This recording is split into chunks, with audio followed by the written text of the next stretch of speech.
first thing comes to mind. I laughed when you guys put out that video. It's like, okay. We did it for years. Like every time we visited Disney, it was a thing to do a silly video on Small World, and so and people would send us their videos, and then our friends would do it too, and it started a whole thing. So it had to happen. The best part of it, though, again, because a lot of us would go during our summer breaks. You know, we were kids. Mm-hmm. The air conditioning. That was it. Yes. You went into that ride, you had a good 10-minute break. That's what was beautiful about it. Why would I want to live in a place where you can't go outside until 6 p.m.?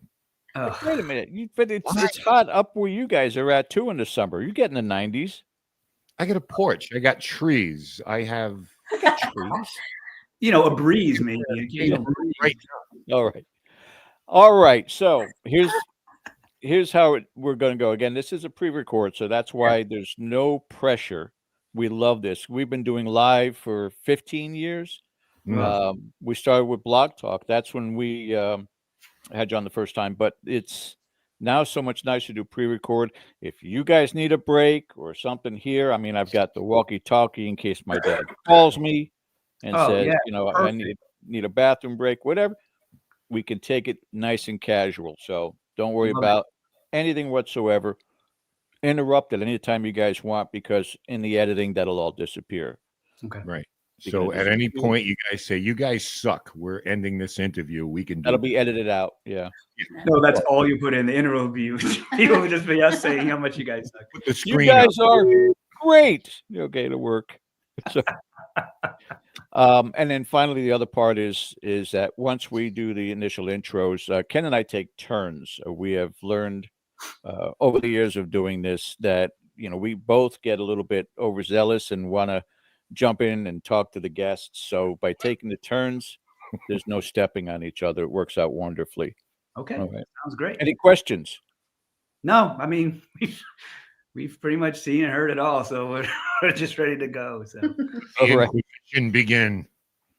All right. So I'll just do the clip. I don't have one of those boards, so we'll just do it. Not in the budget. And action. Who do we got on today, Ken? Is it anybody well known?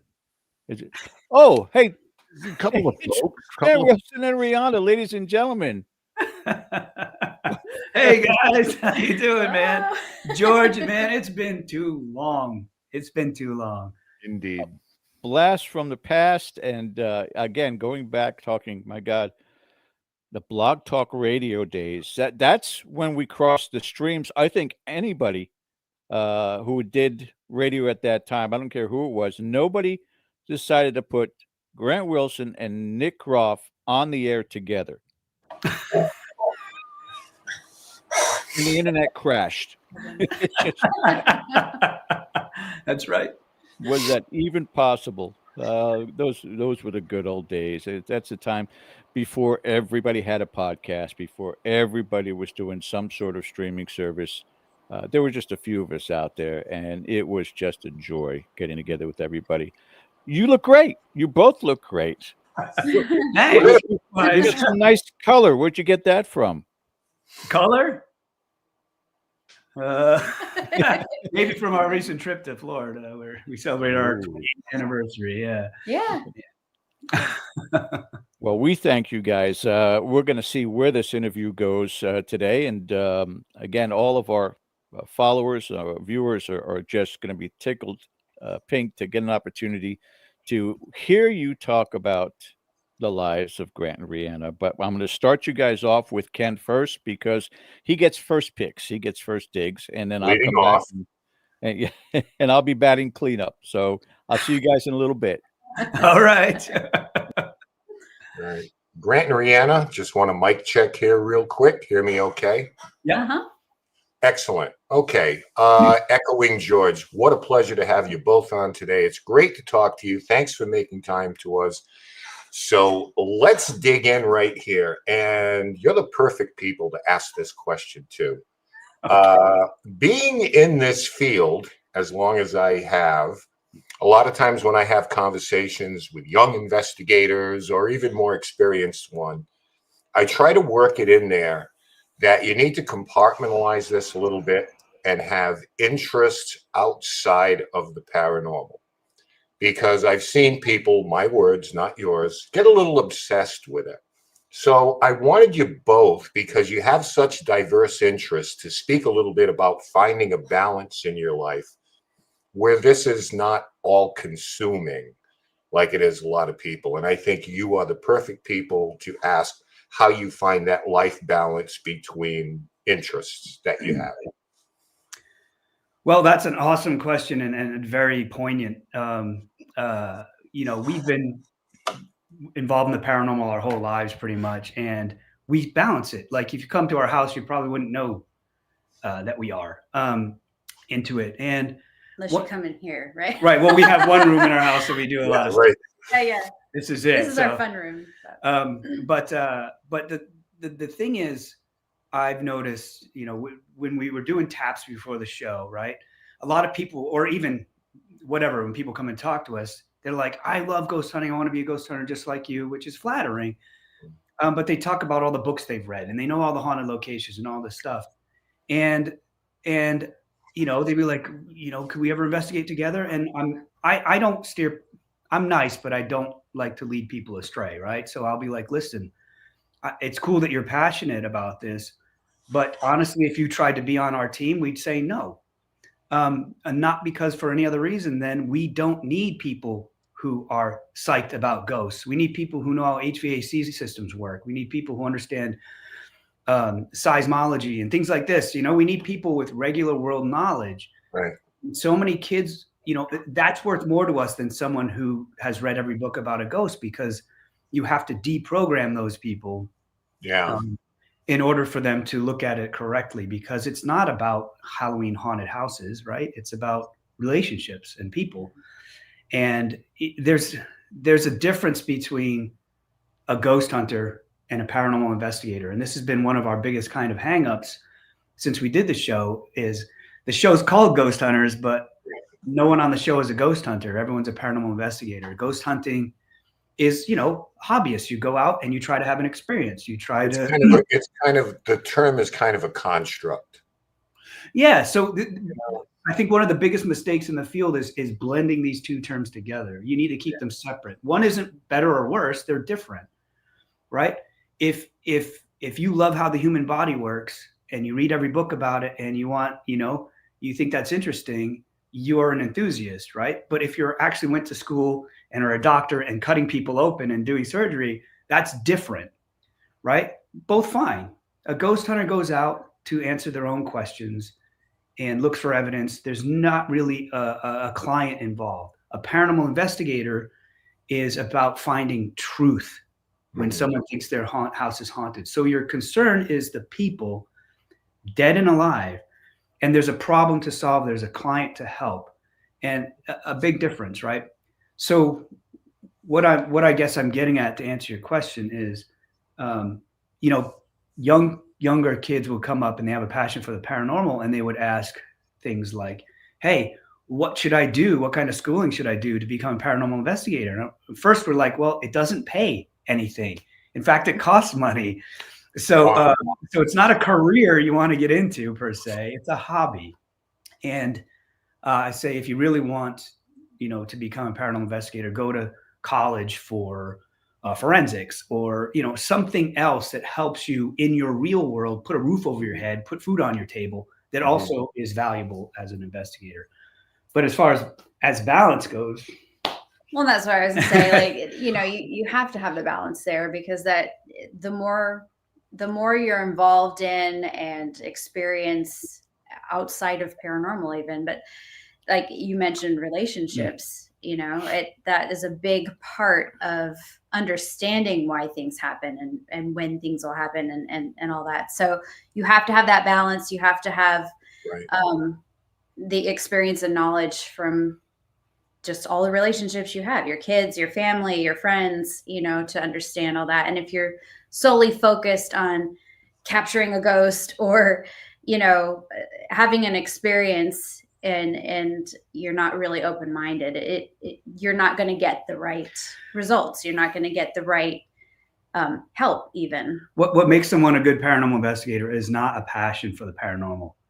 It's all the knowledge outside of the paranormal that helps you understand those situations better. Exactly. Agree. And so if you're not living outside that bubble, you're never going to, you don't have that balance, you're never going to be a good investigator. Right. And that's always kind of my point. Don't forget to live your life, because that will make you a better investigator.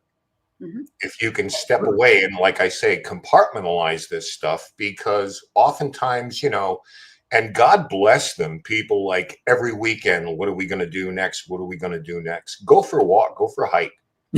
Have other interests other than obviously your family, but compartmentalize it a little bit, and don't forget that. The other side of that too is honestly, if you are living your life and going out there and going on a hike or being a part of something, you're going to still have experiences in those situations, and you'll understand and recognize them more because you're more open-minded. You'll see things more clearly. Well, I was gonna talk something to the same effect, and that is the paranormal is not just at that local B&B, right? It's not just at that insane asylum down the street or whatever, It's we handle stuff right here in our house. When we work with clients and they can't figure something out, well, we tell them to tell the entities to come to our house and we'll help them here, and it works.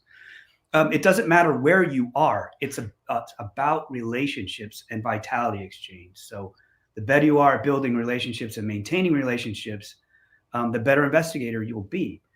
But also, the more you balance your life with real life, right? Your paranormal life with real life, the more unshakable you'll be on an investigation, because your feet are on the ground while your head is in the clouds, right? So you have to bridge that gap. And a lot of times we've been able to help people out with just a phone call and a conversation. Most of them, almost every case we handle now is long distance. You don't need to be there. Yep. No, I mean, they're putting a lot of trust in you, telling you something that they probably wouldn't tell family, friends, coworkers. So you take that trust seriously. It's like until 5 minutes in where you're like, well, this isn't making any sense. You have that meter if you've done this long enough. But even a phone conversation to listen to a story, because we have people immediately who will call and say, I need an investigation. And it's kind of like, I think they've been prejudiced a little bit by television. It's like, now, wait, first tell me your story, because these are intrusive things, investigations, So let's see if we can get there first. To continue on, though, I mean, one of the things you're both into and known for is music. So I have to ask you both, Reanna, don't hate on me for this. I know that you play. You have to tell me what it is. Violin, Violin, fiddle, or the viola. Which is it? Violin. So fiddle, it would be. Okay. All right. So the burning question I have before we move on is, what is the difference between a violin and a fiddle, or is it just a regional thing? It's just how you play it. Yeah. Yeah. That's the only difference. What is that? It's going to be more like your bluegrass, fast country, you're fiddling. Freestyle. Where if you're just doing classical music and stuff like that, it's violin. But it's the same thing. So we're talking semantics. Grant, you can take the next 5 minutes off. Brianna and I are going to talk about fiddles and violin. That's how she battles the devil, when he comes down to Georgia. True. Okay, so Grant took piano lessons as a young guy, a youngin', in your early teens. So how did you both come to music? Two-part question. And number two, here's a musician question. Who were your influences when you were growing up? Who were you listening to and said, yeah, that's it? Well, contrary to what you just said, I took one piano lesson when I was a kid. I had been sitting in. I'm not going to need these anymore. No, I would go to bed and I'd listen to this like radio station that played, kind of peaceful new agey music to help me go to sleep when I was 14. And I heard a piano song that was beautiful, but they never said on the radio who it was. So this is pre-internet, so I didn't know who it was. So I called the station next day and asked, and they had no idea. So I went down to my family piano that I hadn't touched at that point, and tried to plunk out the melody and all that, and found that it came pretty easily. So I started fooling around and taught myself how to play piano and guitar, and went from there. But as far as the piano influences, George Winston was a big one, and David Lawns is another one. But what was I listening to? Good grief, Pink Floyd, Smashing Pumpkins. Well, that was later, but Led Zeppelin. I love all. My playlist is so confused. It has no idea what to play. It's like classical music up to Beastie Boys. Yeah, that's considered what, classic rock now. It's like so weird, right? Yeah. Yeah. When Pearl Jam comes on and they're like classic rock, it's like, oh my God, my back. Yeah, that's kind of a thing with me too. Reanna, how about you? How did you get into playing the violin? Well, so I've loved music my whole life, like playing music, and I always played by ear when I was younger. And then at one point I was trying to make out a song on a piano at church one day, and this older woman saw my passion and noticed that I would watch her play piano and stuff. So she offered to teach me. And we went. I would go to her house once a week, and she would teach me. And then I'd go to the neighbor's house to practice on the piano. So I did that, I think, when I was 11. And then when I turned 12, I decided that I wanted to play the violin as well. So I got into orchestra class and picked up the violin. And my teacher was great. She was with us from 6th grade all the way up through high school. And she would let me play anything that I wanted to play. So I tried the viola, I tried the bass, I tried mandolin, I tried all these things, because we would play the folk music, bluegrass, and we would also play classical music. And so I got to taste a bunch of different things, and that was a lot of fun. And then she's one of those people that can pick up anything and start playing. She's that. But then I meet him, and he gets me an electric bass. He's got his guitar. We're first married, so then we have a little band going, and my music background growing up was mostly what my parents listened to, which was like music from the 50s and 60s, which is still good. Yeah.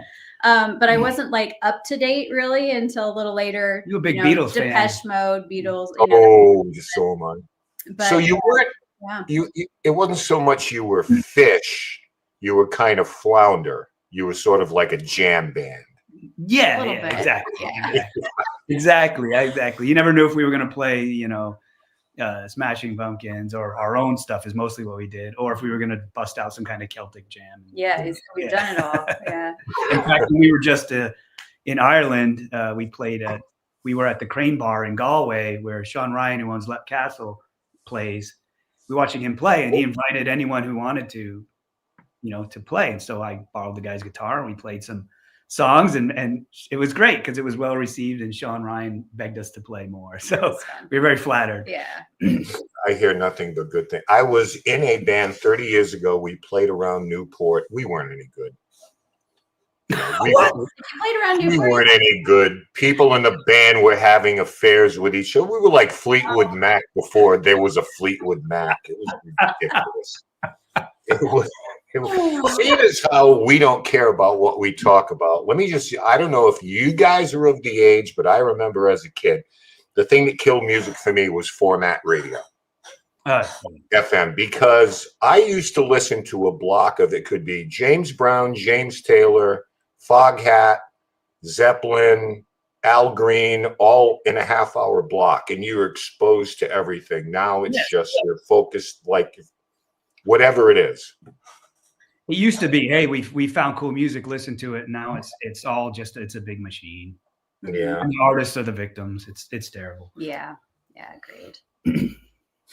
Now, so those are kind of your influences, and that's awesome that you were still listening to Floyd and things like that. But again, I go back to, you had that always to fall back on to get away from this thing, because not every paranormal story has a happy ending.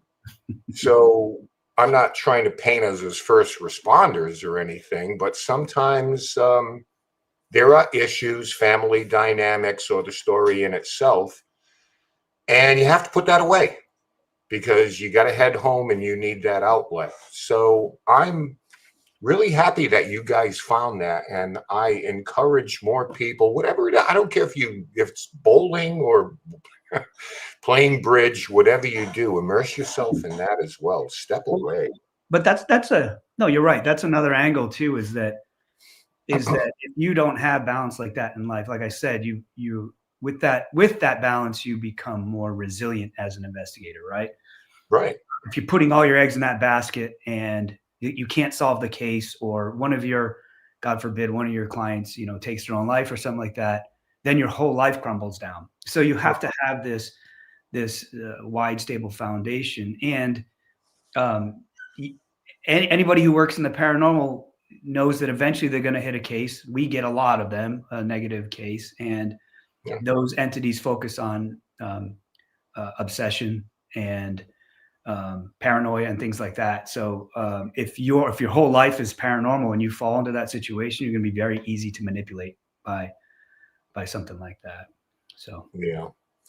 So if we're going to talk about kind of the evolution of this, because again, as an old timer, let's stick to the past 20 years, right? If you want to call this evolution, I'm not sure that you do. But there has sure been a lot of changes in what people are consuming. Now, going back to you guys, you had a way of doing it. And TV, as a copycat industry, everybody had to have one. So paranormal, let's call it paranormal TV. I don't know what else to call it. Sure. It has its, peaks and valleys, and then it peaks again. And taking into consideration, most of this stuff is on streaming services and social media like YouTube. And I don't even know how much of that you even consume these days. But from what you have, where has this gone? And is it a good place? I guess that's my question. Are we in a good place for what people are seeing as representative of what it is that we actually do? I feel like, when we first came out, it was all about teaching people a different way of seeing the paranormal. Like, it's not scary. Here's what it is. And we came at a very scientific, very grounded way of doing things. And I think over the years, networks, they wanted that big punch. They wanted the jump scare. They want all those things. So where a lot of the shows may be trying to teach something, they also have to include these other things that aren't necessarily, what do you call it? Like beneficial, or they're not helpful in most realistic situations. Like, do things like that happen? Sometimes, but for the most part, it's not that way. And so I think for us, it was nice to be able to come back and do Ghost Hunters, a season beyond what the other show did when he and I did it together. Yeah. And it was nice to come back because for us, it was important to try to bring back some of that, I don't know, again, the groundedness to it, and, the perspective of the relationships and all that. But I don't know. I think it was kind of like beating a dead horse, like there's a lot of stuff. It just you kept seeing the same things over and over again. And what I love about what we do and why we've enjoyed so much, like these trips we take and the talks that we have with people, is we get to help teach them our viewpoint. We're not in elementary school anymore. Like, people are ready for college and beyond. Let's stop learning the ABCs of paranormal and let's start learning about the depths of it. Let's get into trigonometry. Yeah. You are for a lot of people, the coping mechanism. Yeah. Whether that's even the best possible outcome is to say, whatever you're experiencing, we figured it out. You have nothing to worry about. Mm-hmm. That's the best possible resolution. comfort. I feel like when Ghost Hunters started, right, it kind of really took off because I don't know, it just, we were doing it a certain way and people found comfort in that. And it was new to a lot of people. And then, having been executive producer and producers, and pitching ideas to TV shows, you start to see the grim reality. And that is that, like you said, TV it's a machine. So if a formula works, right, like Ghost Hunter was a proven success, it was a gamble, but it turned out to be a proven success. So networks like that stability. So we pitched shows that were that took people out of this kindergarten, like she said, beating a dead horse. Like, season 8, 10 of Ghost Hunters. We left because I'm like, I achieved my goals. Like, I get it. I feel like we're just beating a dead horse. So, you go to pitch these shows that take the audience, a very smart audience, to the next level, and the producers say, oh, it's too smart for TV. And it's like, well, I'm out there shaking hands and talking to these people. I know what they can handle. I know what they want. They're ready for. And the thing is that, that's why, unfortunately, it's a trend that's gone all through media. That's why all the movies now are remakes or sequels, because it's a proven formula. And that allows for safety. So all the ghost shows after us, most of them were just slight variations on the same theme. And honestly, I believe that this has frustrated the heck out of all the people watching, because, you can only go to kindergarten for so many years in a row before you want the next level. And the production companies will not produce that next level. So we have to go out and try to do it on our own. And I think where we are now is not a great place. I feel like for years, you can ask Reanna, for years, we felt the weight of what our show had done. It had opened a lot of eyes to what's going on out there. It impassioned a lot of people. And there's way more help for people who have paranormal problems. So that's great. But we're watching the paranormal field kind of go left of center, right? It's drifting to one side. Yeah, the whole field is drifting to one side, and it's more about scaring than caring. And, it's tough. Like, it's not about blinking lights. It's about human connection, both alive and dead. And, we feel the weight of that shift and want to try to correct it somewhat. And that's why we came back and did a couple seasons of Ghost Hunters, to try to show people gently, hey, it needs to be more like this. But again, it's tricky because you're working with the networks and they're used to a certain formula. It's a daily battle. It's a fight every day to be like, we're not going to do that. You need to do X, Y, Z, Like, why'd you bring us in as professionals if you're not going to listen to what we say? So. But we're finding too that as we talk to people in person and, we're working on retreats and stuff, we're able to teach, and we're able to, like, people are hungry for the next level and they're ready for it. They're starving. And, so that's been nice for us, is that when we're able to have those personal connections with people, we can kind of spread the new logic and ideas and things like that. And I think that, doing a show in the manner you did is kind of the antithesis or the antidote to a lot of that stuff, because it's no longer, I think I have a ghost in my house and I have a demon in mine. What do you think of that? Mm-hmm. No, and Ken, you're right, because this is the other side of the problem, right? Is like Reanna was saying, Hollywood it's not just, wow, what these guys are doing is interesting. It's, if we're going to do a new show, we have to step it up. We have to amp it up, right? And so you see this slowly amping. And people think in order to get people to watch the show, they have to be followed by a demon. And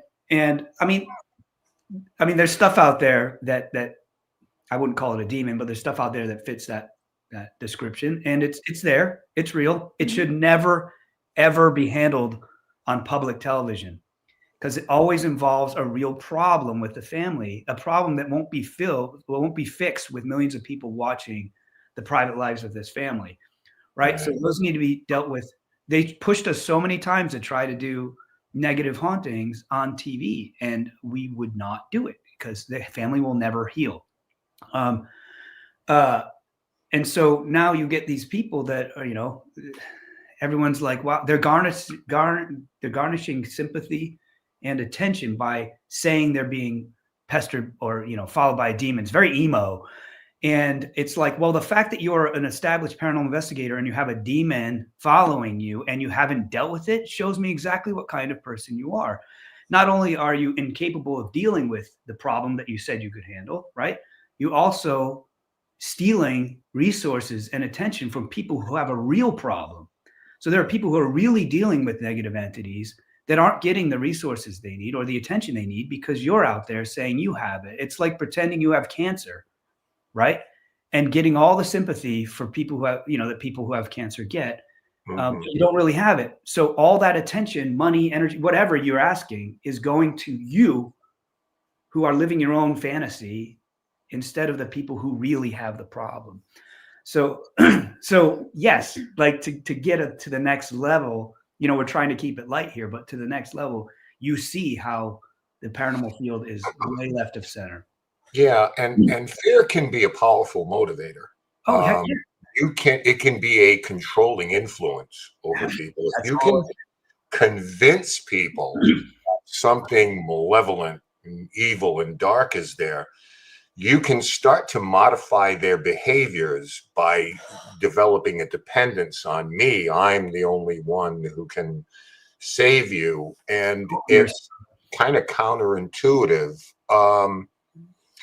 Couple of more questions before I bring George back in here. And following along like that, do you find, let's say within the last, I don't want to put a time limit on it, but I don't know, the last 10 years or so, that there are a lot more what I call DIY investigations. These are people who have watched enough TV, who think that they're proficient enough that they don't have to call on another pair of eyes, because I can purchase this and I can purchase that and I can get a recorder and everything. So number one, do you see more of that? And number two, is that necessarily a good thing? And I'm not just talking about, oh, you're inviting something into the house, although there's merit to that. But again, we're going to use that obsessive word, which is why I caution people not to do it, because I know of cases I've handled where these people never leave their house anymore. They just sit there with a recorder on a beautiful day trying to get. So I don't know. You guys tell me if this is something that you kind of feel is going on, this little paradigm shift here.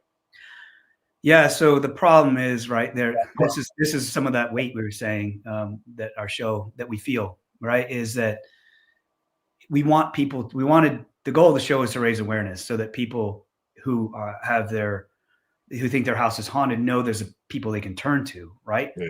But increasingly, like you said, these people are less and less qualified. That doesn't mean their intent is bad. That doesn't mean, that they can't help you in some way.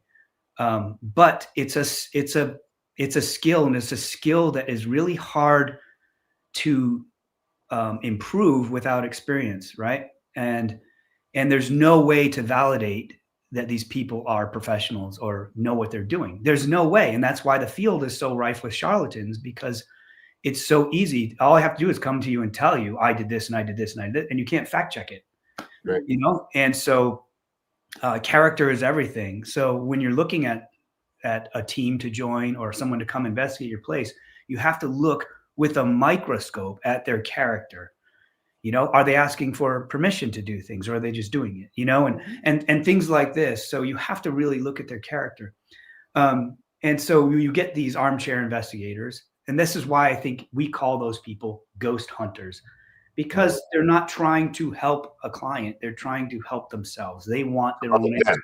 They want their own, right? And a lot of people, I remember all these events and questions and answers and stuff, and people would ask, hey, should I investigate my own home? And I'm always like, yeah, absolutely, go for it. And a lot of people would say, no, don't. And I never understood that until, nowadays it's really starting to show up. Like you said, people get so obsessed with it. If you're in your home, people, it's like the people who all they do all day is read tarot cards. Tarot are great. Read them, have fun, but don't do it all the time. You're going to be following the advice of these cards, and your life is going to be a mess, So like, if you're investigating your home, that's fine. But, work with a team or, on it. And the goal should be a resolution that works for you and the dead if they're there, Right. not to live a fantasy and to like a lot of like ghost hunters, they don't really necessarily have a resolution in mind. They just want more evidence. They want, they want proof. And honestly, with the equipment they're making nowadays, if you want to find a ghost, guess what? You're going to find one. That's what they're designed to do. Right. Like you need equipment that is calibrated for enough. You know what I'm saying? You need equipment that's calibrated for a different field. So it's professionally calibrated, and you need to have the intelligence to interpret the data yourself, not have a light say there's a ghost here. Yeah. Yeah, 45 megahertz in North America, 55 in Europe. You try to tell anybody and their eyes start rolling in their head. What do you mean? No, this is the basic level of electricity in North America. Anything there? Yeah. No. Before I bring George in, because I'll let him get in more of the technology and what you guys think. But one question for Reanna here. I can't let this go. I hope I don't butcher this. What is the art of Jinshin Jiu-Jitsu? Did I say that right? Jutsu. Yeah. Close, yeah. You are a practitioner. And when I saw this, is this a distant cousin or a close relative of Reiki, or is there, some kind of delineation between the two as far as energy work? So it is working with energies of the body, but there's nothing mystical about it. It comes from Japan. It's very, very old. And it's more similar, I guess, to acupressure. There are certain points within the body, certain pressure points. Oh, I see. Depending on where you hold those pressure points. So the body has a natural need and want to heal. And if there's a blockage in the body, it can't do that the way it wants to. So my job as a practitioner is to figure out where those blockages are in your body and use what we call flows, which are different, a different order of holding these different pressure points. You follow the flow and release that blockage so the body can continue to heal the way it needs to. And what I like about it's similar to Reiki in that you're dealing with body energies, but I'm not sharing any energy with you. I don't have to ground myself to practice or anything like that. I can work on animals. You don't have to believe in it. That's what's cool about it. You don't have to believe in it. Like she's done it on works. Dogs. That's cool. So there is probably less chance of a placebo effect on that because, I've read, a little bit about that. If you have a headache, you press over here or something. So it's more, I know I did one Reiki treatment for my back at one time and somebody was ringing bells over me or something. And I'm just kind of like, I don't know what's going to happen here in the next 10 minutes, but I'm here for it, I guess. Yeah, Reiki can be great. Everyone kind of has their own style, even if they've been taught by their own master. Like they have their own style and their way of doing things. And even with Jinshin, I can decide what a client needs, and someone may think that they need something different, but it all comes with using the flows, finding the pressure points, and cool. And there's no placebo because like you do it to a dog, that dog doesn't have any idea what you're doing. And they're doing better, right? And that to me is the ultimate test, right? Like dog's not going to go along with your plan or something, it just works. And quite the opposite. Yeah. It's cool, man. She'll come in and you lay down on the table and she'll grab my wrists, or the client's wrists, and squeeze them a little bit, squeeze them harder. And then she's like, okay, I know what I need to do. She can tell based on the pulses. It's wild. So you have these 2 points and she'll touch them and feel like they're out of sync and hold them. She's like a jumper cable until they synchronize. And then she moves on to the next one. And I'll tell you, some of the stories she has are phenomenal, healing kids IBS and things like that. And it's just fantastic. I used to have a practice. I did it for a little while. But once people figure out who he is, They always find out who he is. I try to hide when they come. And they catch a glimpse as he walks, whatever. So I wasn't able to practice professionally anymore, but I do still help family and friends. And it's nice that I have the healing tools no matter where I'm at. I can always use my hands. I have to book an appointment because you mentioned about 5 things that I have issues with between spirits, IBS, and a couple of other things. I will be careful what you wish for. Like I knock at your door, it's like it's candies here. Well, I can send you. That's the other thing is she can help you from a distance by telling you can do it on yourself. I can send you flows to do that. Someone can help you with, or that you can do yourself. Well, I was just rubbing an ice cube between my thumb and forefinger to get rid of a toothache the other day. So I'm with you on this. All right, I'm going to be back. Thank you so much for your time. I'm going to be back. Say goodbye, but I'm going to bring George in here right now in the second leg of this Inquisition. So we'll see you soon. George, take it away. Thanks, Ken. Thank you. Thanks, Ken. Good morning, George. How you doing? Hanging in there. Okay, now's a good time to stop for see if you guys need a quick break. We've replenished your drink, anything like that right now? You take a drink. I just take drinks as we go. I might hit the bathroom, I guess, while we're at it. Sure, okay. I'll be right back. Thanks, George. I'm quick. Super fast. To prepare you when he comes back, a couple things to reflect on with Grant, and then I need to focus on you, taking you back to the first words when you were told he's going to be on a TV show. Okay. And how that whole evolution and discussion went in the whole 9 yards. So I figure I'll give you a little bit of time to prep with regards to that. But yeah, I'm taking it in a nice, light-hearted, fun direction here for a little bit. And meanwhile, not straying too far from the paranormal. Why? Because of the paranormal show. But sure. No, that first half hour was just spectacular. That was great. So good stuff. Okay, great. All right, we're good. I do this because I do the editing and I can see it in my hands when I'm scrolling fast enough. So, okay, here we go. Reanna Grant, again, joining us. Thank you so much. Is there a specific type of virgin blood that you guys drink to stay this young?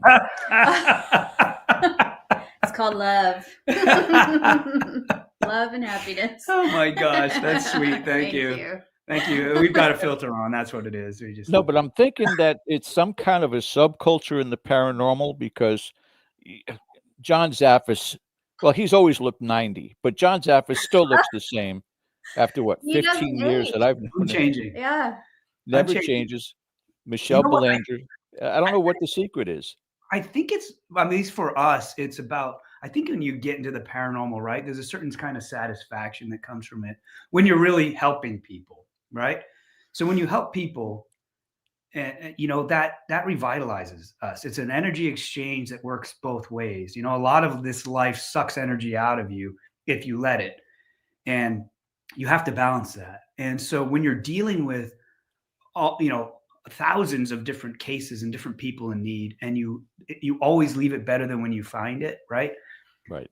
That's a good vitality exchange, right? That really, really helps you out. And you learn through that process the importance of balancing relationships. When you get a client, you have to get close to that client very quickly, right? Yeah. They have to trust you very quickly, and they're telling you family secrets and things like this. And so you learn very quickly how to keep these people in the proper orbit. And I think that skill translates to everything in life, and that reduces stress, right? If every relationship you have is unbalanced, then more likely it's imbalanced, not in your favor. And so you learn these skills as a paranormal investigator and how to get close to people, but in a way that keeps them at the right balance. And I really feel like that's a huge factor, if that makes sense. No, I think you're actually still drinking Virgin's blood. No. What makes you say that? Reanna, I got to tell you, and I've shared this story before, but it's been at least a decade since I talked to Grant about this. Um, but they're fond memories, and I wanted you to be able to share in this enjoyment to it. First time, I think that I got to spend some time with your husband was at the Stanley Hotel a long time back, and there was a raffle that they were doing at the time, and I bid an inordinate amount of money, ridiculous amount of money, and there was a whole bunch of us that said, "Okay, we get a chance to investigate. Let's go down to the is it the concert hall, the Concert hall, separate yeah. Yep. And we're walking into that place, and we had been in there earlier.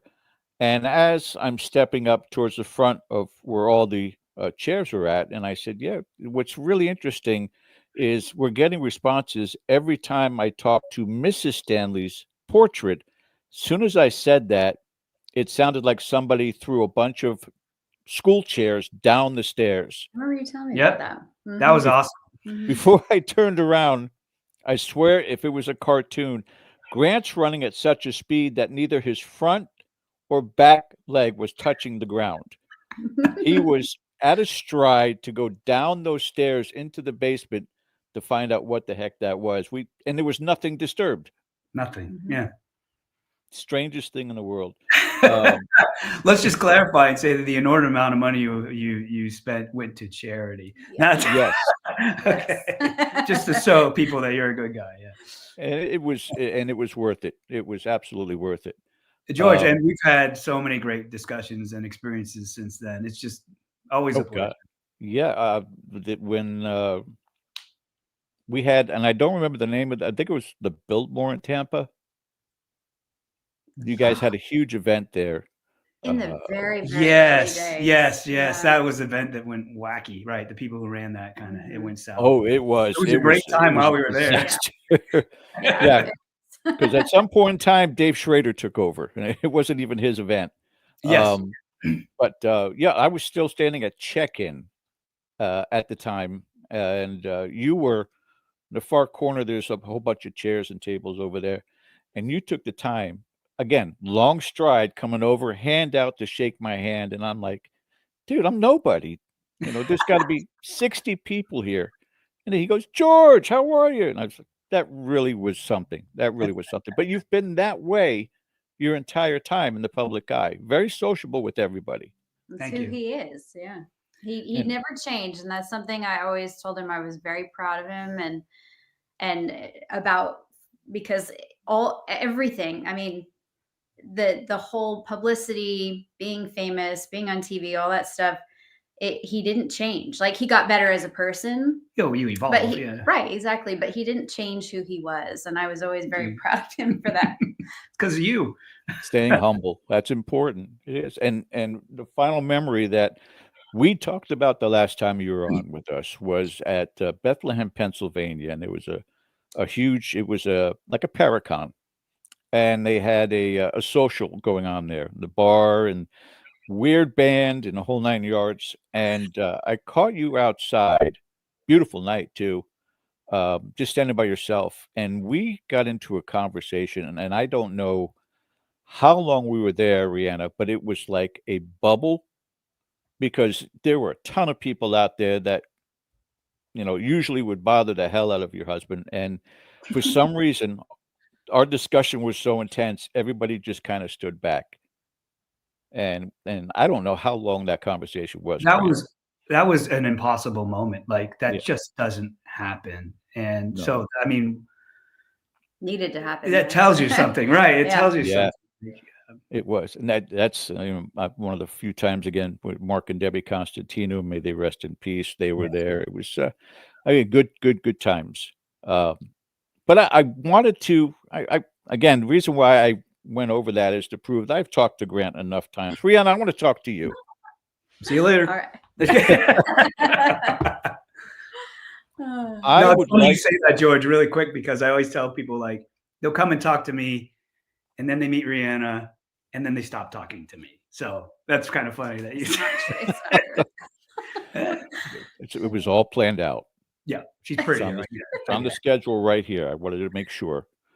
I wanted to get your perspective on everything from the very, very beginning of the emotional roller coaster, the discussions behind it. Your husband comes home one day and tells you he's going to be on television. How did that go? The whole conversation doesn't have to be there, but just your expression to it. Was it disbelief? Was it excitement? How did that come about from your mind's perspective? Well, he'd been having meetings and stuff, interviews and phone calls and all these things with, his agent, who became his agent, the man who became his agent, and Jason, of course. And there was, oh, this might happen. This might be a thing. And the ideas that they came out with, we had 3 little kids at the time. I just had a baby. And, I don't know, we were working a lot with Roto-Rooter, but I still got to see him every day. It was surreal when it finally was like, hey, we're going to film a pilot and this is what's going to happen. They're talking about maybe 10 episodes. And for us, I was very nervous at first. Same. I was very scared because it wasn't a cool thing to do, to be in the paranormal. It was decidedly uncool. Yeah. But it was also, we have 3 little kids at home, and you just don't know. You don't know if you hear the horror stories of what can happen when lack of privacy, all that stuff. So Chris and I did what we could to try to stay as anonymous as we could, but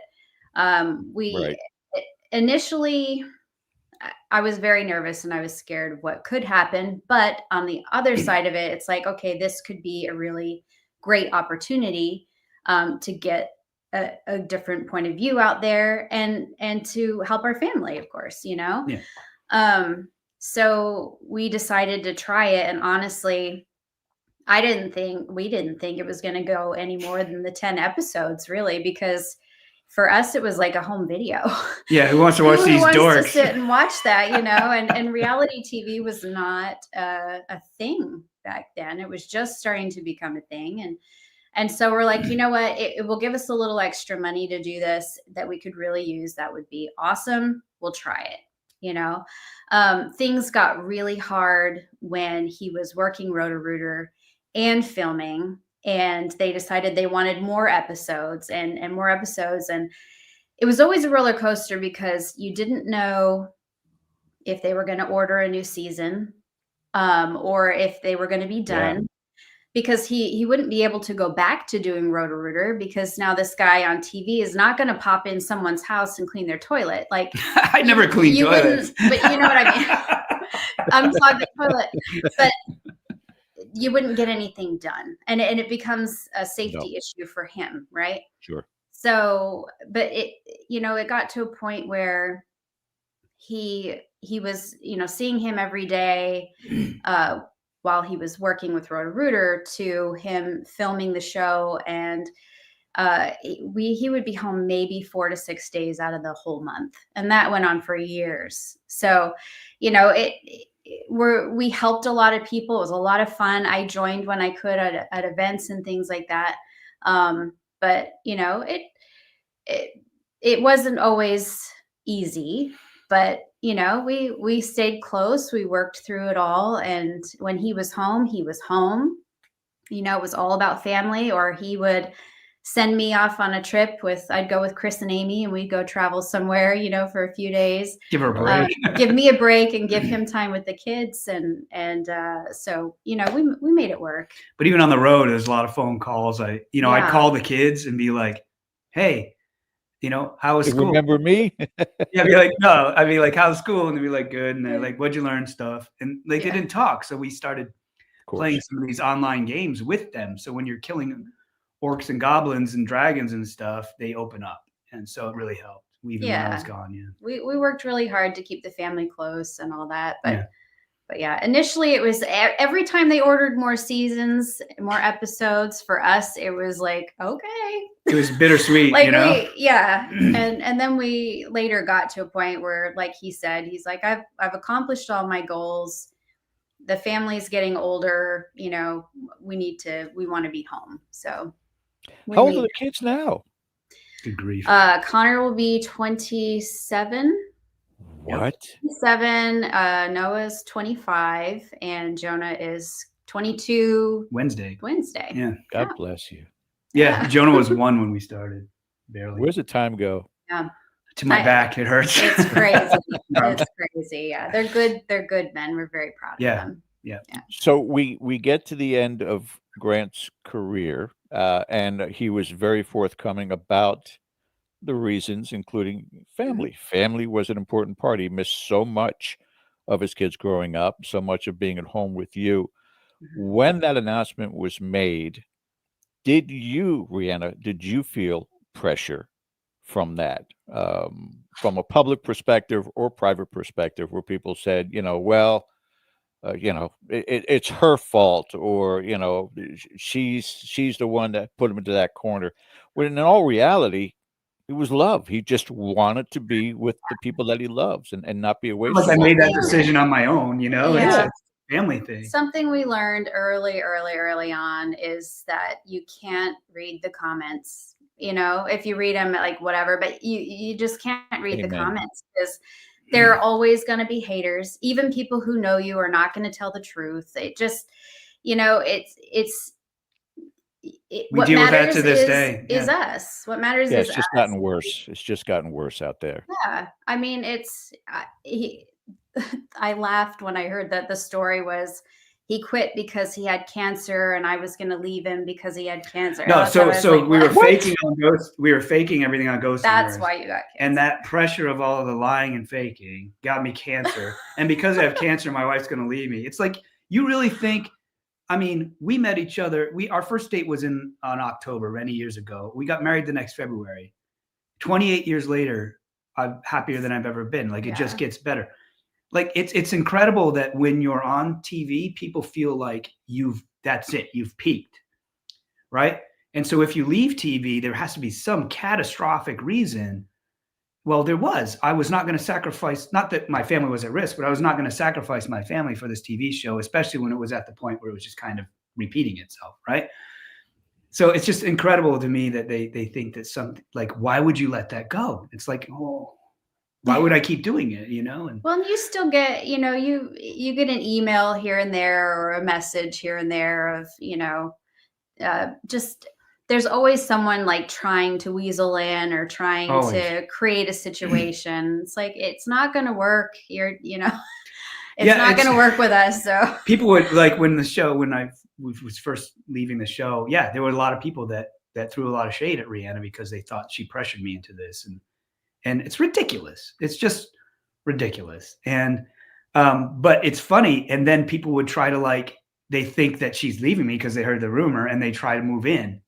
And so you get these emails of all these people trying to, like, hit on you and stuff. And I would just immediately, as soon as I got one or something, I would show it to Reanna. We would just laugh about it, you know? We were honestly at one event.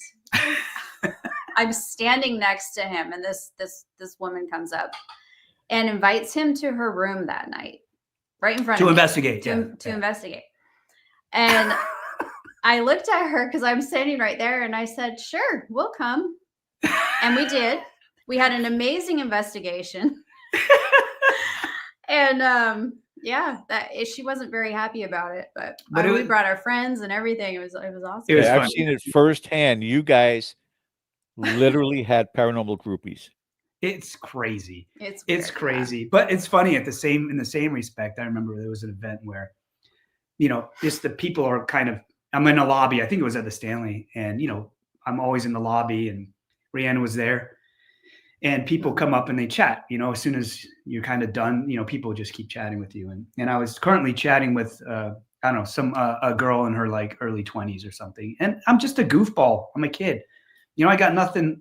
I've got a happy marriage. I'm happy. Like, I'm not looking for anything.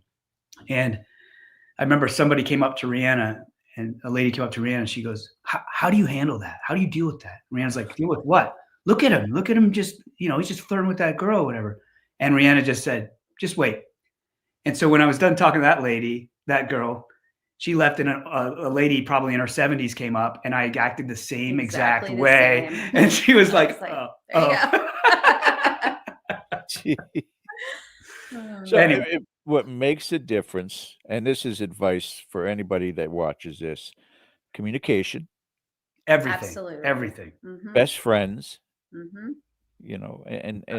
And don't by any means listen to others. Yeah. Because they have their own agenda. Yep. Number one, don't listen to them, and certainly don't reply. Yeah. Give them that attention. Because they just pours gas on the fire. Yeah, it's a losing battle when it comes to that, because that's what they're looking for. The more outrageous their comment, they're hoping that they're going to go ahead and get a response from you. Yeah. Yep, and they're protected with their keyboard and their screen, but we just don't play those games. We don't. No. So then now we're talking about the wife of a ghost hunter, now the partner in ghost hunting. Well, she's always been that. I've always been there. He would always call and go over cases with me, and I'd help and all that. Someone had to make a normal life for the kids at home, right? So right, you weren't in the public eye, but at this point in time, you guys are. But a lot of the breakthroughs on the cases on TV, not all, but a lot of them were because I called and talked to Reanna. And then when we got asked to come back to Ghost Hunters, and I got to produce with him. The kids were older, and it was so much fun just to be able to be there with him at the cases and to, I don't know. I love being behind the scenes because I could point things out, or I could hear what was going on with the other group investigating over here. And I knew what he was doing over here, and I could be like, hey, try this, or, It was such a comfort, George, to have her there on set every time, right? Because she's there and she's got earpieces, right? And she's hearing everything. She's got the whole picture where I only have what's in front of me, right? And so the producers don't know enough about ghost hunting to alert me to things, right? Where she does. And so, she's like, hey, they're getting this over there. Try that where you're at, and do this. Or she's unraveling the case in real time because she has all the information. Incredible. It was so much fun. Yeah. But now it begs the question that we've never talked about before. Who inspired who to start getting into the paranormal to start with? Well, I had very strange experiences when I was 15, and before that time, any kids interested in aliens and whatever, ghosts didn't really seem that weird to me. Just the way I was raised, it made sense. People die, they have a spirit, big deal. But my experiences were more in the elemental realm, very strange. Didn't understand what was going on when I was a kid. And that put me in a position where I needed more answers. So I needed more exposure. So I wasn't afraid of any of it. I had understanding. So I would go and help people in their homes in exchange for exposure to the paranormal to try to answer my own questions. Sure. Rihanna's been dealing with it since she was a little kid. But she never became a proper investigator until we met. For me, it was, I just grew up seeing the dead people all the time, or knowing when someone was going to pass. Like I would learn that early on. And that was just my life. So when I got married to him and we started talking about, we talk about deep stuff, but we always have. And we're like, oh, you've had these experiences. I've had these experiences. So it was always a part of our life together, as well as alone. And then like for myself, as I got pregnant and had my babies, like I guess my abilities, if you call it that, it became so crazy that very, very open, very intense interactions. He would have to go into a room and shake hands so I'd know who was really there and who wasn't there. But I had to shut that down. I worked really hard to shut that down for a long time because I'm like, I've got kids I have to focus on. I can't be worrying about all this, and stuff still happened, but the kids got older, and so I worked to open up again.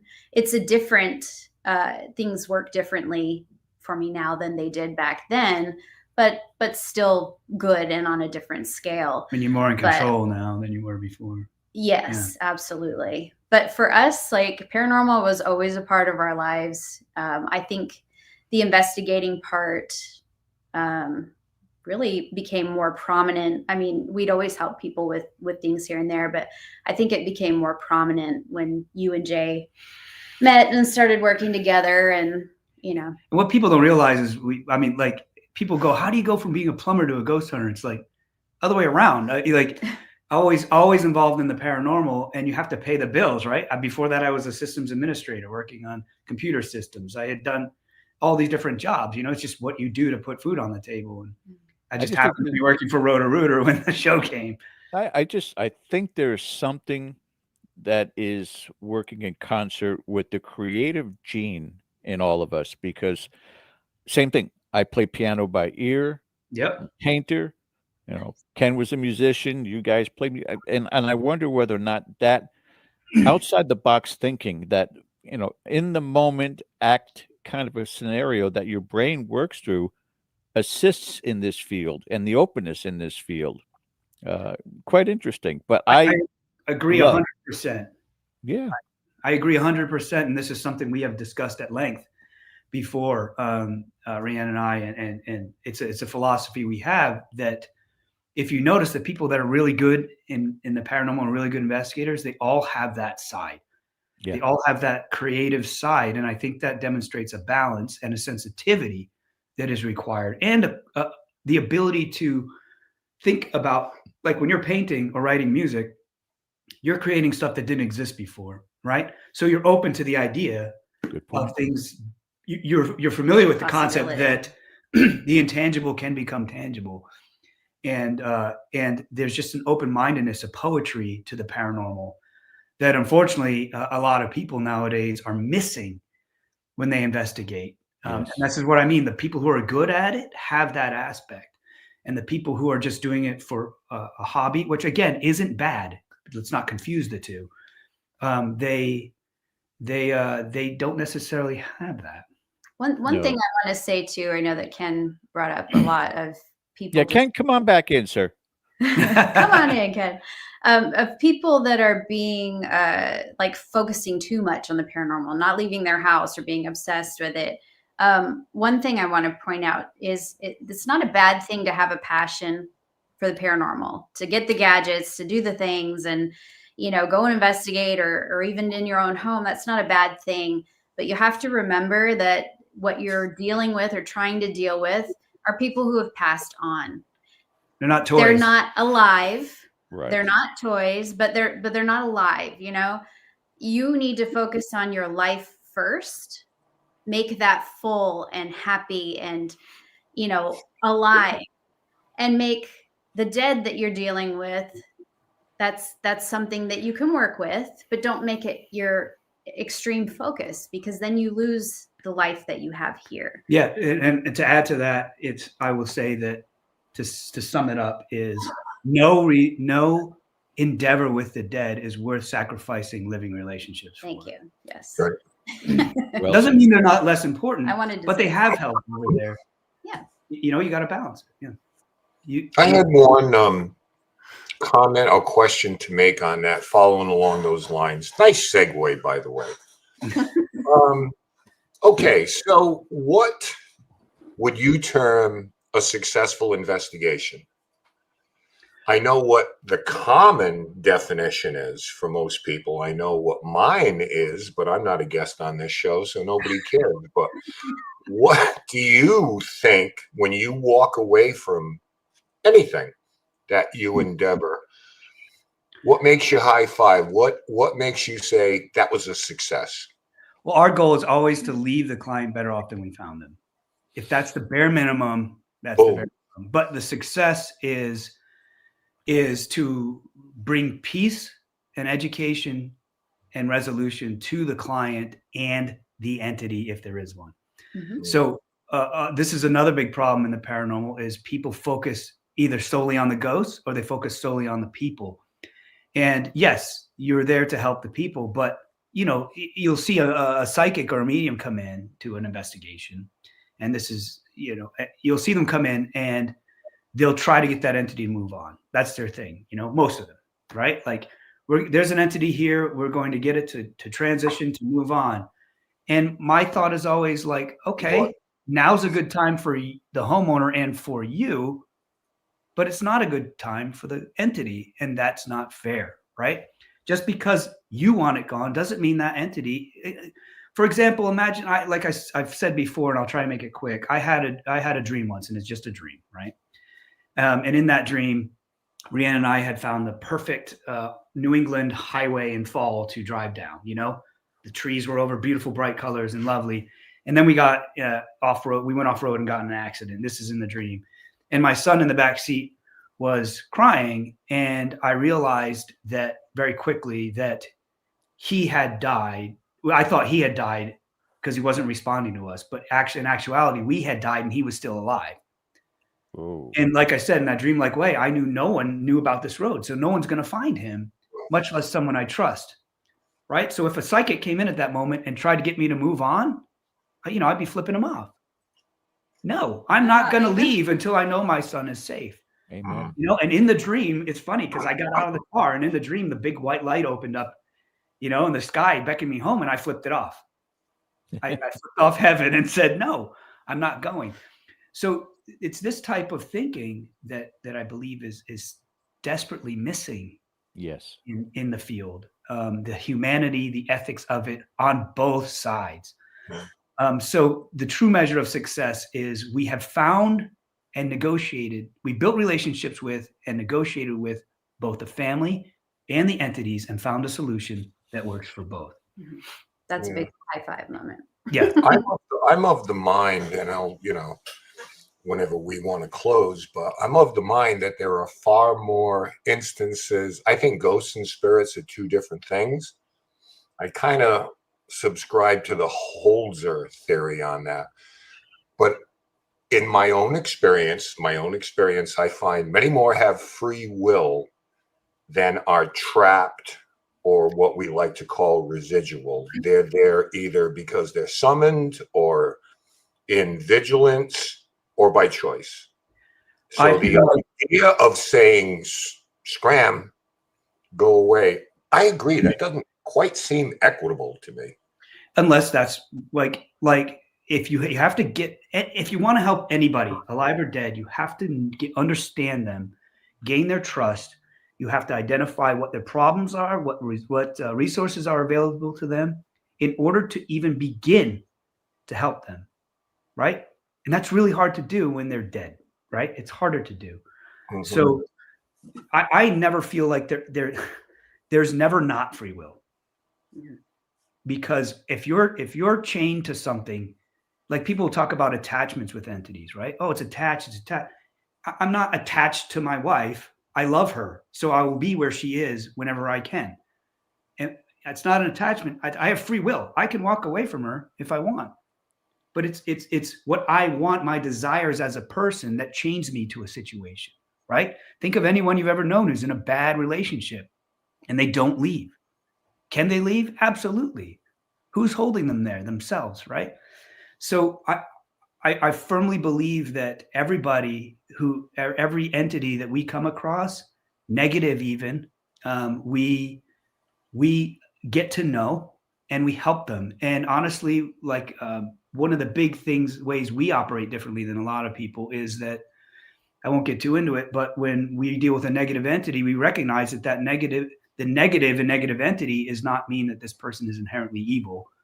It is that their behavior is wrong. Their behavior is bad.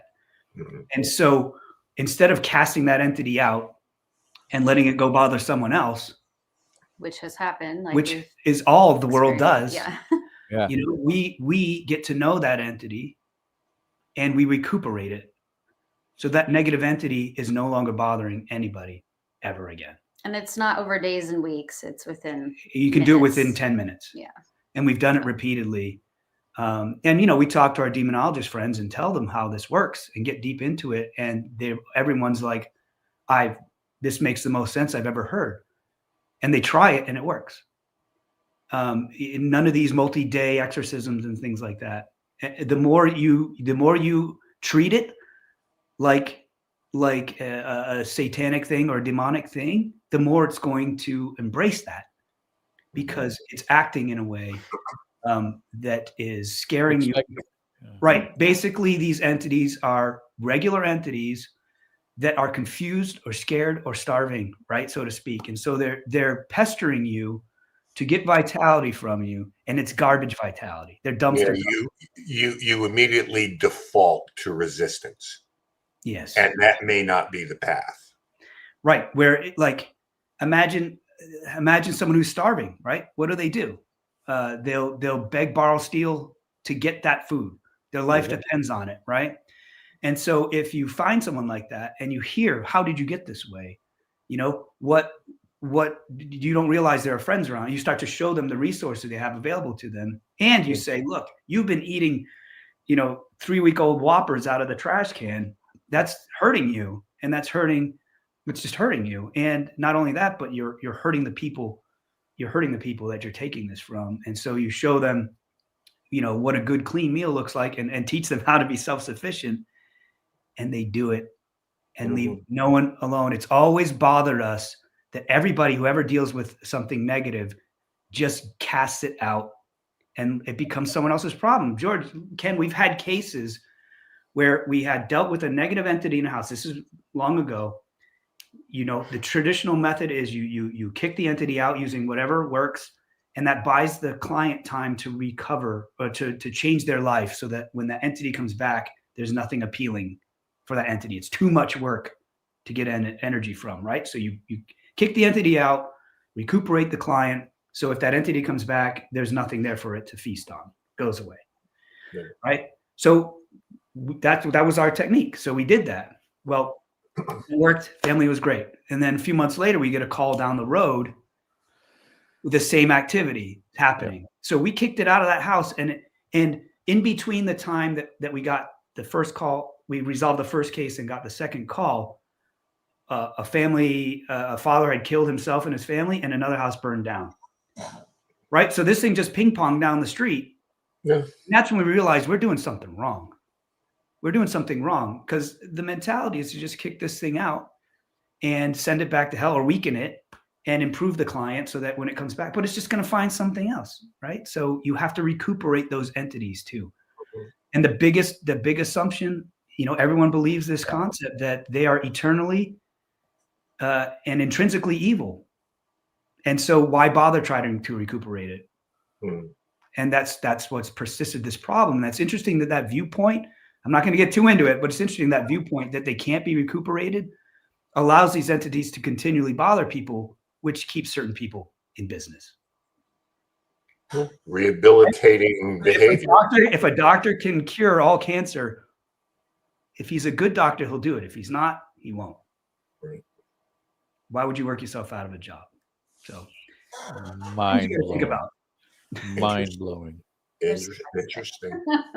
I think Reanna had a lot to do with this because of her energy healing, the things that she deals with. And she's like, it starts from the inside. It starts from here, not from everything else is around. That is a part of the fundamental reason why the energies absorbed, create, or manifest the way that it is. But if you get to the core, and I'm almost positive you brought this up some 10 years ago, that mentality, that mindset, but it's not adopted to what we see today because it's not good for likes and views. Well, it's also seen by a lot of people as sympathy for the devil, and that's not what it is. Oh God. So I don't want to even entertain that. It's ridiculous. But this is neat, because that gives you kind of a glimpse into the stuff we've really been ever since COVID. The world made us stop. You couldn't investigate, you couldn't film, right? You couldn't do anything in good conscience. And so we just put our head, put our nose to the grindstone, so to speak, and we just got deep into it and got to the core of what we call logical spirituality, or this path we call the unseen path, where what we've learned by getting answers to our own experiences has exploded into an incredible series of revelations for us that have drastically changed the entire view of the paranormal and made it all click. Everything makes sense now to us, George. It's very simple. We understand the mechanics of it. We understand the baseline mechanics or economy of spirituality and belief.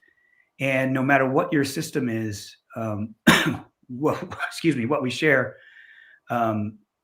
what we want to share with people, they will make their life better. Just any life, what we've learned has changed our view of life, death, the paranormal, and everything. Mm-hmm. And everything is, I think, it's hard to explain, but when we meet with people and they ask questions and we give them answers, we start to share some of what we've learned, and there's a real heavy thirst for it. Like we were talking before, time to get out of kindergarten. We've got the college courses, and when people hear that, they're really intrigued by it. So we're working very, very hard building a whole curriculum that we can share with people and expose them to what we've learned and hopefully improve. It's not necessarily just paranormal investigators, but help everybody better embrace their spirituality and see the life more beautifully. And that naturally leads into the paranormal. But I can tell you that just the three people that are on screen with me, I hold in such high regard because great minds think alike. And Ken and Rise Up Paranormal, the way that they handle their investigations is absolutely parallel. I mean, I've never seen them during an investigation be contentious or be combative. It's always this, let's have a conversation. Mm-hmm. Let us understand you. And the results that they get are mind-blowing. Mm-hmm. So kudos to all three of you in that mindset. Yeah, well, I think a lot of it is, and this is just me talking, one less SLS camera and more focus on the human experience and the human condition. Honestly, yeah. I would say that's a big thing we've been focusing on. We've been doing these tours with Mysterious Adventures tours, and we go on these trips around the world and all that. And we love it because we get to spend so much time with a small group of people. And we're going make a real impact. Yeah. Make a real impact. You can teach, they teach us, good conversations, but we're going into these historical places and doing investigations. But you don't always, because it's other countries, there are rules. You don't always, you're not always allowed to do a paranormal investigation, but you can go in and sit down and take a minute, meditate, and use yourself as a tool. So that's something that we've been teaching a lot of people too, is you are your best tool. And we're all tools. We're all tools. But according to my wife will back us up on that.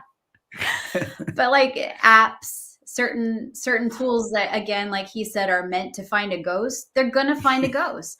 A lot of the apps that come out that spit out the words, their spirit box or whatever, they have a limited dictionary, and a lot of the words in that dictionary are not happy-go-lucky words. They're death, sickness, whatever. So yes, your best tool is yourself, and that treating the entities like you would treat another person is the way to do it. If someone comes into my house and just starts yelling at me, what am I going to do? Get out, or I'm going to, you just have to treat the entities as a living person exhibiting the same behavior, right? Exactly.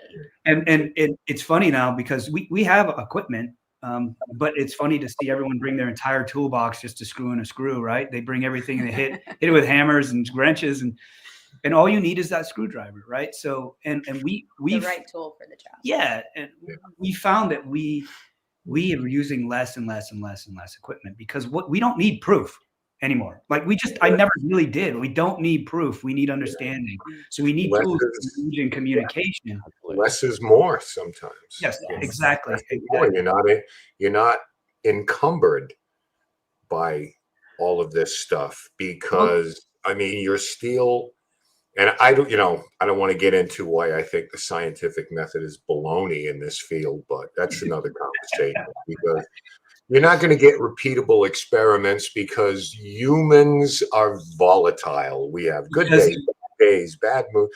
That's why you go into a place, and you could name whatever place you want that's been over investigated, and you try to say, what is going to make us unique? Am I going to ask the same questions that 150,000 people have? Are you a man or a woman? Are you, I mean, they've seen it all. So let's find out something about them personally. Lizzie Borden was a great example. I wanted to talk about her work with animals in the church. I'm not going to relitigate a freaking murder trial. Yep. And it worked. It just made us not better, but it made us different. Yeah, and then I can speak to that. Like having sat at these events at a table with hundreds of people coming up, just want to say hi and get an autograph or picture, right? Like it's lovely, and I'm always very grateful for it, and it's always comes from a place of appreciation. It's wonderful, but it's hard to keep these people in your head because you're getting 30 seconds with them, and they're saying, I love your show, I love what you've done. And it's great. But when that one person comes up and says, man, I have your piano CDs. I love them. They changed my life. My father was passing. Your music brought him a lot of peace. You remember that person and you engage with that because they brought something different to the table. Yeah. Sorry. On the same spectrum as that, like I went to a place that's been on several different shows to investigate for a different show. Yeah. And we got to this particular spot in the investigation where supposedly there's this evil negative entity there that wants to, suck out your soul or whatever. And, you know the stories. So anyway, we get there and that feeling starts to happen. You start feeling that oppressive feeling. And I just introduced myself, introduced the people we were with. And I said, look, I know a lot of people come down here trying to get a reaction out of you. I'm sure you're tired and annoyed. I can relate. I get it. I understand. Like, if you want to interact with us, we're here. If you don't, I totally understand. And you know what? The feeling went away and it was completely quiet. So like, come on. And you're like someone who's, someone who's agitated by the kids around, like think of the guy on his porch, on my lawn again. He's not evil. He's just frustrated. Yeah. Like calm down. Like everyone's just so ready to jump to hell. It's wild. Yeah. No, I'm a proponent of that. Take a minute to think about what is on the other side, and you put it aptly. Just make sure it's not about you. And we want to get our own answers, of course, but I think there comes a time in your years, it doesn't happen overnight, where eventually you do get your questions answered. What brought you here? So now from there, like, I believe that in afterlife, I believe that we exist in some form. So now what? We just sell the equipment, or do we start to think a little bit more about other facets of this? So this is a beautiful thing about being a paranormal investigator. You can if you're a ghost hunter, you're out there looking for a ghost, right? If you don't find a ghost, you don't feel success. It's over. Right? If you're a paranormal investigator, you're going out there to find the truth. There's always potential to find the truth. If the truth is a ghost, you high five. If the truth is not a ghost, you high five. So the paranormal investigators will always outlast, the true ones will always outlast the ghost hunters, because the goal of your work is always more achievable. And right. I've had more than my fair share of paranormal experiences. I don't do this to experience more. I don't need to. I don't care. Right.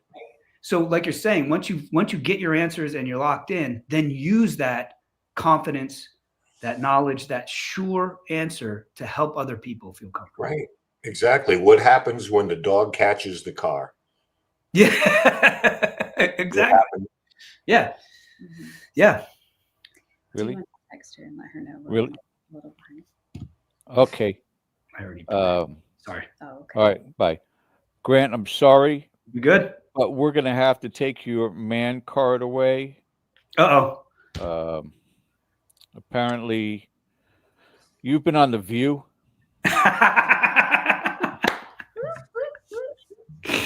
That show needs to go away. So yes, again, this is part of being on TV. People come up to me all the time at events. They're like, I want to start my own show, right? There you go. And you're like, great. Do you like your life right now? And they go, absolutely. I said, then don't do it. Then don't do it. Don't do it. Not because I don't want competition. It's just like, Yeah. you're going to be put in situations. I've done a lot of talk shows. They've all been very gracious. The View was the weirdest experience I've ever had. Backstage, here comes Barbara Walters, right? And she comes up to me, shakes my hand, doesn't ever look at me. She's shaking my hand and looking all around me. And she's like, nice to meet you. I said, nice to meet you too. And, you know, I grew up with her on TV. And she goes, there's just ghosts all around you. And then walks away. What is wrong with you? The problem with The View is Never meet your heroes. yes. The problem with it is it's kind of akin to paranormal investigation, right? They invite the guest onto their show and then don't let them talk, right? They're asking questions, like massive questions, existential questions of me. I'm trying to answer and they interrupt me with their answer. So the show is not about who's on it. It's just a catalyst so they can say what they want to say, and fine, whatever. That's the show they want to do.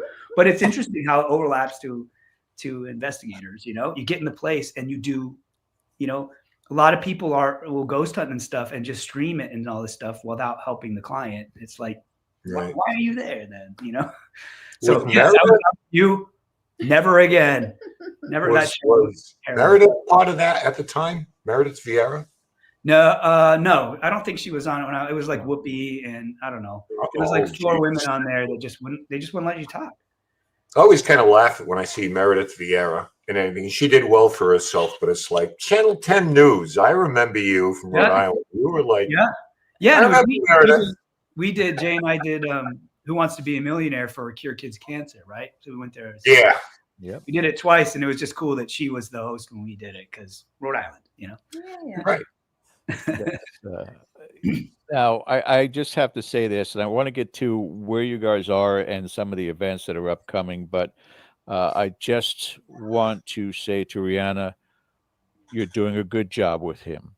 But she's the best. Likewise, he does a good job with me. But just to show, this was our last encounter, Grant and I, at the Upper Peninsula, Michigan Paracon. Yes. And so stay on top of him because I don't know this. Grant Wilson, you just finished 4 new games with rather dashing. What do you do next? Ready?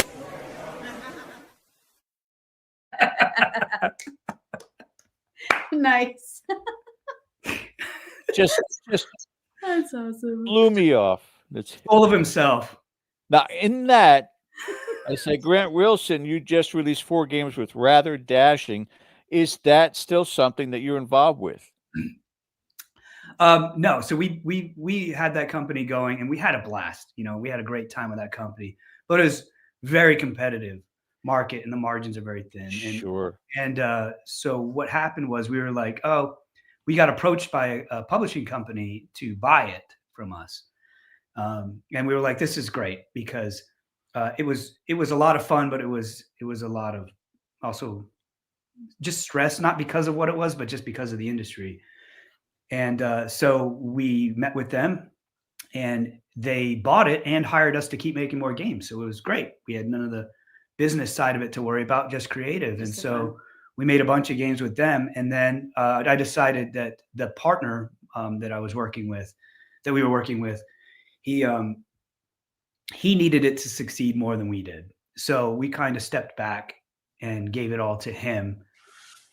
And so that he could be successful with it. Then, you know, I just felt like we were pulling from a pot that would be good for one person, but not great for two. So we're like, we don't need this to work. We'll step out. and you can go and become very successful. And he's doing well. Yeah. Now, I got a little bit of a glimpse scrolling through TikTok. By the way, you're on TikTok. Uh, Barely. on your Epcot trip, and besides the "It's a Small World" thing, which was funny, the other one was that you said, "Hey guys, we're coming at you from Italy Oh, Japan. Yeah. or Japan in Epcot," and that is something that's coming up here very, very soon. I'd like you guys to talk about that because there are people out there that would probably love this type of experience. And we'd love to share it with them. We partnered with a company called Mysterious Adventures Tours. Maria Schmidt owns it, and she used to own the Seven Sisters Inn down in Florida. And lovely, lovely woman, very sweet person, chaotic but lovely, very passionate, and very passionate about what she does. And Reanna and I were sitting here going, man, we sure would love to travel. Man, we sure would love to engage with people for more than 3 or 4 days at an event and really get to know them. And she comes out of the blue and says, look at this. I've got a travel company. We do supernatural tours. Would you want to be an ambassador? Absolutely. So what happens is it's Reanna and I, and you have a tour director, and we go to these incredible countries. We've been to Romania, Greece, and Ireland already. We were going to go to Prague, but we're pushed that to next year for reasons kind of beyond our control. But this October, we're going to Japan. Now, what we do is we don't just go and take the photo and buy the t-shirt, right? We try to make sure that when you go on these trips, that you're safe, you're with a great group of people, and that you experience all aspects of the culture. So you see touristy spots, right? But we're mostly trying to get people into locations where they can feel something. And we always make sure there's an aspect of the culture, a spiritual or paranormal aspect of the culture that we get them to engage in that there's no way they would have done and otherwise. Like when we were in Romania, we did a Halloween party at Dracula's castle, right? And so that was the fun part. But then the part that really stuck with everyone is we took the bus off the highway and met with some Romanis.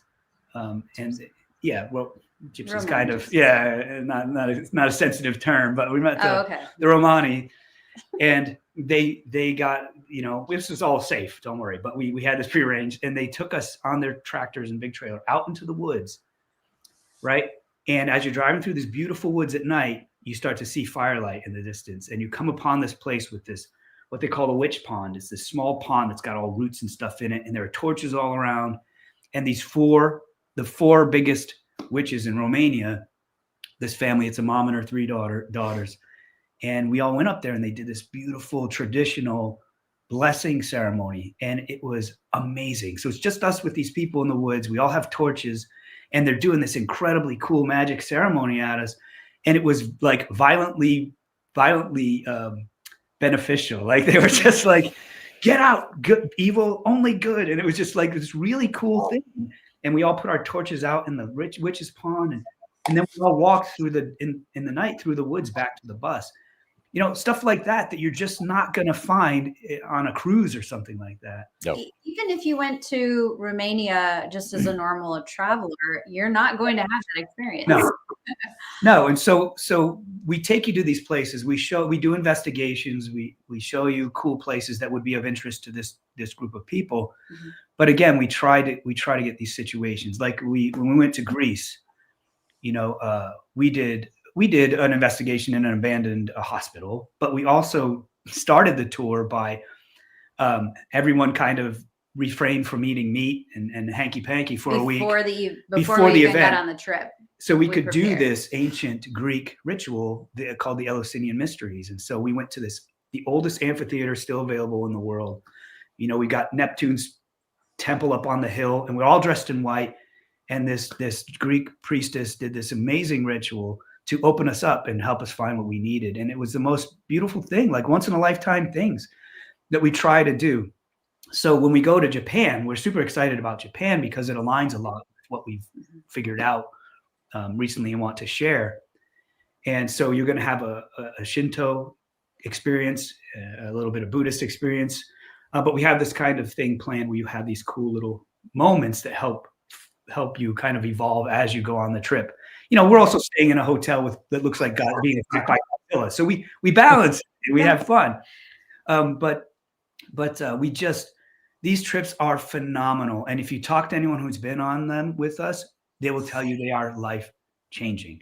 Yeah. We call it transformative tourism. So you go on these trips and you come back a different person. And they change us too. We love it because it's more than just a few days interacting with people. It's 12 to 14 days you're with these people on the bus with them, chatting, talking deep. There's a lot of laughing, a lot of crying, a lot of healing. It's just incredible. Yeah. I feel as though I need to do this because I appreciate both of you. But when you're in Japan, please look out for what's called the akamanto. Okay. Okay, you can look it up. It is basically a spirit that haunts men's bathrooms at night. Oh, yeah. I know what you're talking about. Yeah. We know that. Okay, so that's typically shows up after I've used the bathroom. How that's good do advice. you know that? Oh my goodness! Because I'm a twisted. I don't know.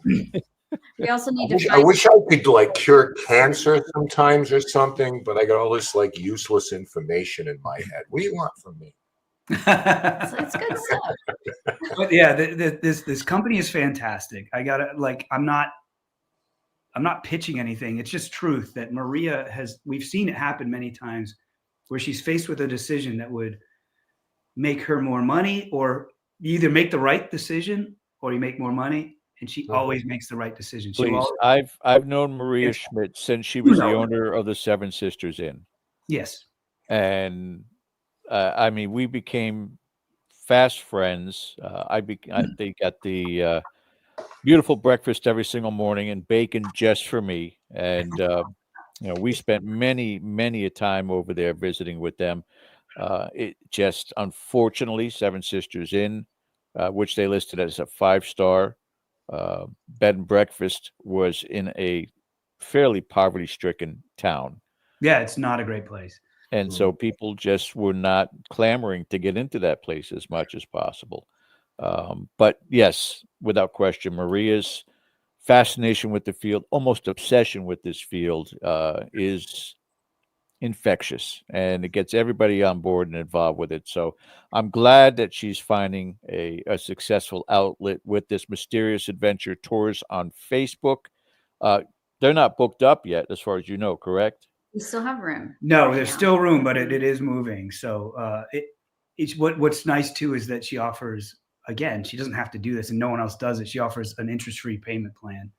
So, and she'll work with you. Like if you really want to go and you have issues, like just talk to her. She'll pick up the phone and help you out. But it's not just the trips. It's not just the things we do. The people who come on these events are another level. I mean, they're hungry for good conversation, and you get these people and they're all a like mindset and they become a family very fast. And we still talk to people. We have these groups online. We're still talking with these people, and we help and support each other. And if there's anybody on the trip that has special needs, everyone works hard to accommodate them and to help them. Just the attendees. It just gives you an insight into the type of people that are really passionate about this. And we hear a lot from the travelers that come that like, I can't talk about this kind of stuff with anybody around me, family, friends, whatever. They look at me like I have 3 heads. They're like, it's so nice to be surrounded by people that I can say what I'm feeling and they're not going to look at me weird. Like, a lot of times it's hard for people to find that kind of community. And the way Maria does it is you have a community. She sets up a Facebook group and you have access and communication with those people. People from our Romania trip that we took over a year ago, they're still chatting daily. So, it absolutely is a community. It's awesome. That's incredible. Ken, did you have anything else? I have just run out of gas here.